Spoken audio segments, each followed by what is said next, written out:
Hi everyone, my name is Dr. Caleb Owens. I'm the Educational Integrity Coordinator at the Faculty of Science at the University of Sydney. We've now had a full semester of online exams and I wanted to share with you 5 tips about preparing and doing those exams. I'm coming from mainly an academic integrity background and there is a lot of anxiety over academic integrity. Obviously remember to complete the AHEM, Academic Honesty Education module if you haven't done so already. But complications aside, you can usually work out if what you're doing is the right thing or not by asking yourself questions like these.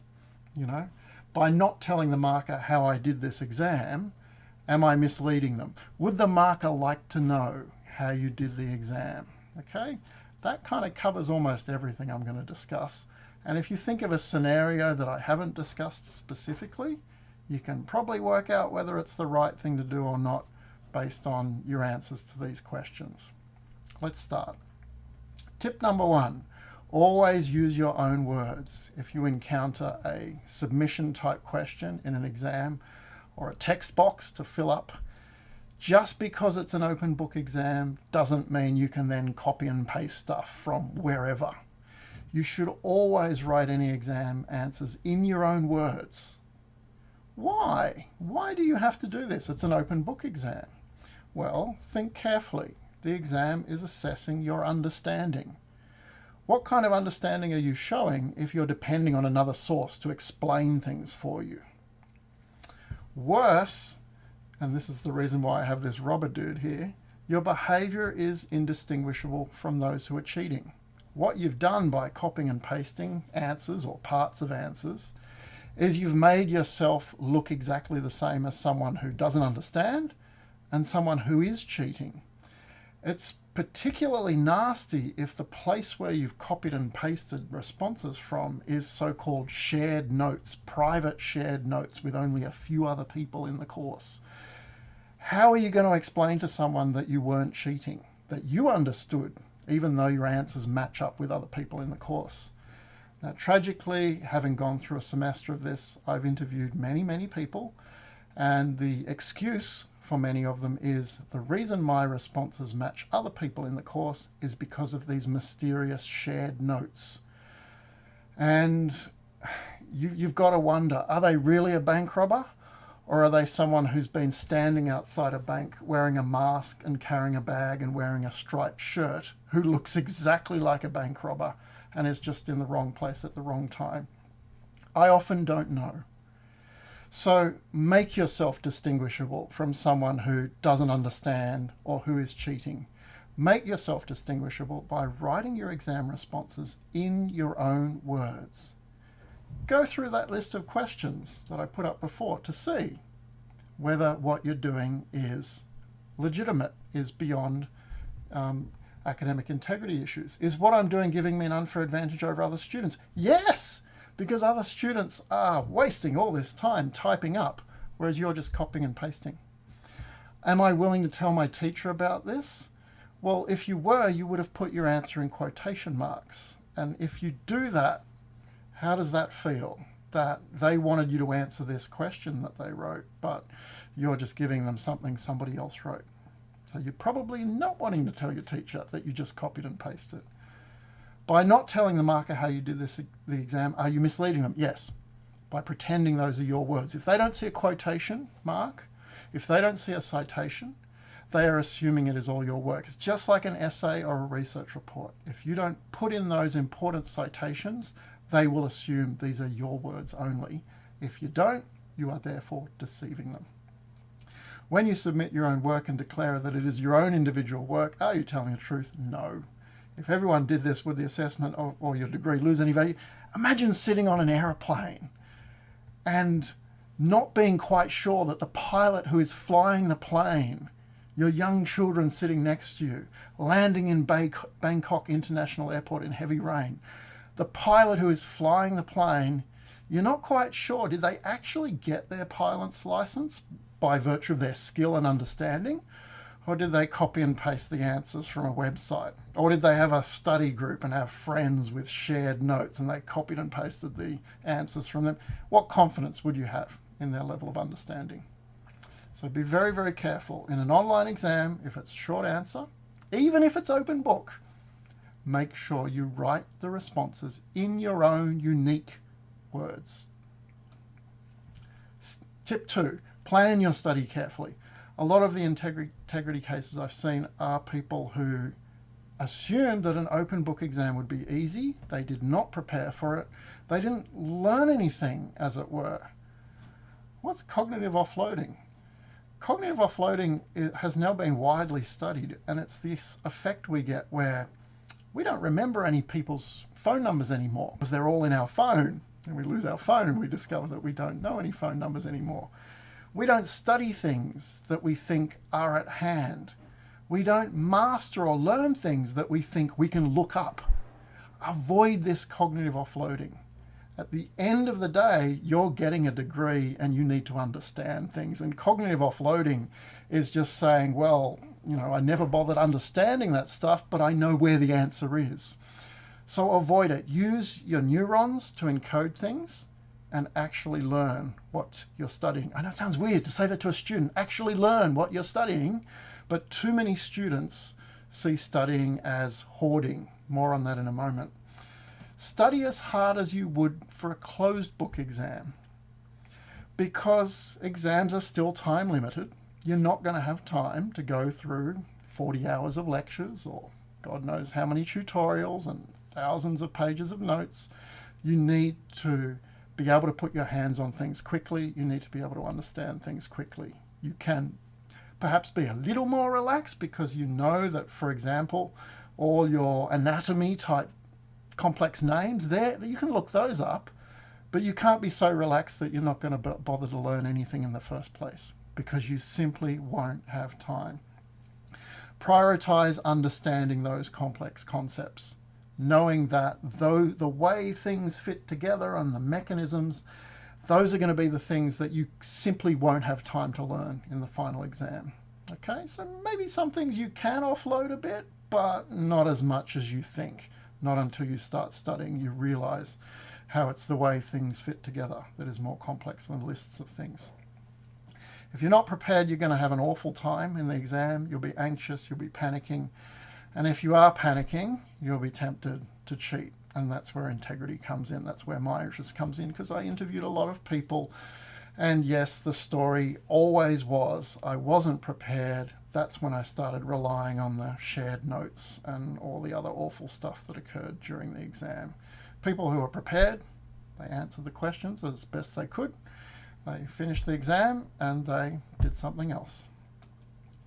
Tip number 3, join study groups. Study groups are fabulous. Study groups where you talk to each other with your mouth and you explain things to each other. The complex concept of the week. You need to meet regularly, weekly or so on. What was difficult this week? Oh, there was that one lecture where that was difficult. Talk to each other. It's great for your socialization skills and your mental health in these difficult times.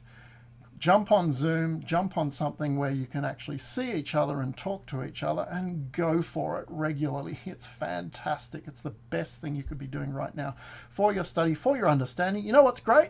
Even if you understand everything, if you're forced to explain complex concepts to other people in a study group, your own understanding will be deepened and enriched by doing that. Really, really good for you, regardless of whether you're listening to an explanation or giving it. Some study groups, though, they're not really study groups. I'd call them hoarding groups. And these are the ones I come across in academic integrity cases where it's not, oh, we spoke to each other. It's just, oh, there was a WeChat or a Facebook group and we just sent each other notes. And we don't even remember or know who even wrote the notes, or even if we wrote them, or even if they're any good notes. We just kind of shared things around and passed assignments and this kind of stuff. It's about this hoarding of material. That's not what study's meant to be about. Study's meant to be about understanding things and learning things, not just collecting things. So if your study group is really unhealthy and it's just sharing materials and trying to find ways to get shortcuts around anything but learning, then it's not helping you at all. It's not helping you to understand. So join a study group, avoid a hoarding group. And if you're in a hoarding group, get the hell out of it. This one seems kind of obvious, but it needs to be stated. Avoid online question and answer sites, and definitely social media. If you are online during an exam, either looking for answers or asking questions, hoping for the answers, then do I really need the little list of academic misconduct questions? Hell no, because it should be so obvious that this was meant to be an exam of your individual's assessment. You were meant to do it individually. The examiner wants to know how much you understand, not how much you can find quickly. So don't do this. Look, the reason why this is really serious, even though it's obvious, is because the moment you are at an interactive site, okay, you're not copying, pasting materials, you're copying, pasting stuff in interactive websites where you're asking questions. The moment you start doing that, then you fall into what could be considered contract cheating. You don't even necessarily have to exchange money for contract cheating to be the case. It's really bad. It's the most severe form of academic integrity. It's very hard to plead ignorance on this one. Oh, I just wanted ideas. You were sitting an exam. Why were you even there? I'm interviewing many students about this. I've caught many students doing this. And the reason is because federal legislation has changed. And many of these sites, even international sites, are willingly handing over the details of those who log into them. Be very careful. If you subscribe to one of these websites, it might be in your best interests not to subscribe to them, because a lot of them might be infiltrated in future years. Your details might be revealed. But these websites are handing over your details anyway, right now.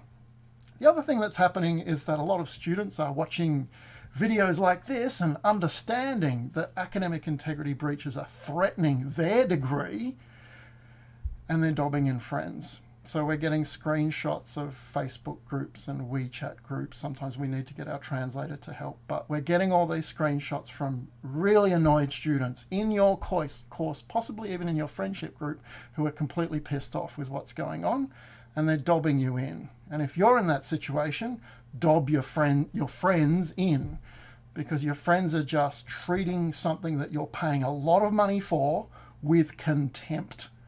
Dob them in, and let's stop this kind of business. During an exam, stay off social media. It's distracting and it's bad for your mental health anyway. But if it relates to the exam material, it's academic dishonesty of the highest order. And finally, and this has kind of been the theme running through everything I've spoken about today, reaffirm that you are here to learn. Reaffirm that the reason why you're at university is because you want to learn more about the world and yourself. You have this thirst, this hunger for knowledge. You don't want to be mistaken. You don't want to be fed untruths on social media, anywhere. You want to learn skills to find out about the world yourself. You want to develop critical analysis skills. You will become a greater person. That's what university is all about, becoming more empowered, acquiring lifelong skills, acquiring attitudes to knowledge, so that you can help not only yourself, but the community that you are part of, the communities you return to, okay? Whether it be in another country, another part of Australia, you will be an asset to them if you see yourself as a student who is here to learn, and you want to earn a degree which accurately describes you. If you or people in your group are treating university like some kind of game to collect notes and just know enough, just enough to pass the exam, this is why you might fall into a trap right now. Online exams, cool. We don't need to learn anything. We just need to organize our notes and and learn how to look up things really quickly. Oh my God, that's not why you're here. You're here to get a degree that is accurate. Not a degree that says you can do this, this, this, and this that future employers will look at, but is actually a lie, but a degree that accurately describes you. So please be careful. Prepare for online exams. Prepare for them as if they're closed book. Give yourself time. Space out your study. Think carefully about your behavior. Think carefully about your approach as a student. You won't have any trouble at all with academic integrity. And if you take this attitude, you'll actually learn a hell of a lot more and you'll feel more fulfilled as part of the process. I hope this helped.